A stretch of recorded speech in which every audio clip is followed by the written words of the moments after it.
Kuri uyu wa kane tariki 30 Nzeri 2021 urukiko rukuru urugereko rwihariye ruburanisha ibyaha mpuzamahanga n'ibyaha byambukiranya imbibi rwakatiye igifungo cy'imyaka 15 Idamangi rya Mugwiza Yvonne rumuca n'ihazabu ya miliyoni 2 z'amafaranga y'u Rwanda nyuma yo kumuhamya ibyaha birimo guteza imvururu cyangwa imidugararo muri rubanda, gutanga amakuru y'ibihuha yifashishije ikoranabuhanga ndetse no gupfobya jenoside yakorewe abatutsi.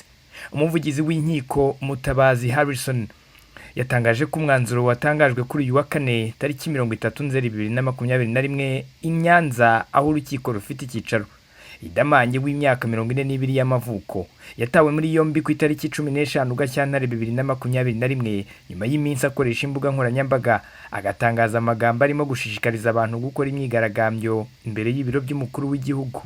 Uyu mugore ubundi yatangiye kuvugwa cyane mu itangazamakuru muri Gashyantare 2021, mbere yaho akaba atarigeze na rimwe amenyekana namba.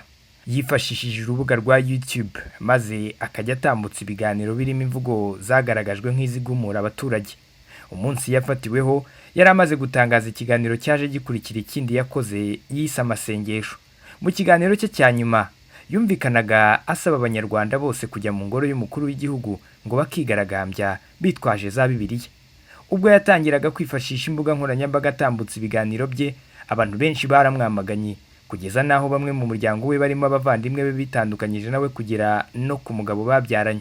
Engineer Mabumba Oswald, umugabo wa Idamangi kuri ubu muri Sudani y'Epfo, yifashishije urubuga rwa Instagram nawe yamaganye ibyatangajwe n'umugore we babyaranye kane. Ati impamvu nanditse ibi ni ukumenyesha abantu bose ko umugore wanjye Yvonne aherutse kujya mu ruhame akanenga guverinoma y'u Rwanda ku mbuga nkoranyambaga. Ibi ni ibintu namagana nivuye inyuma. Nk'umugabo n'umubyeyi w'abana be nagerageje kumugira inama ku rwego rw'umuryango ku nzira mbi ari guhitamo, ariko ntiyigeze yakira inama zanjye. Mabumba yavuze ko ibyo yavuze ari amagambo ye ku giti cye, ko we n'abana n'abaturage bakunda u Rwanda batari kumwe nawe mu murongo yafashe.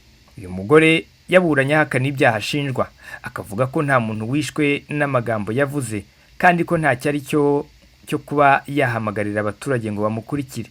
Yavuze kandi ko atari umuyobozi ndetse nta n'ishyaka arimo ku buryo abaturage bari kumuyoboka.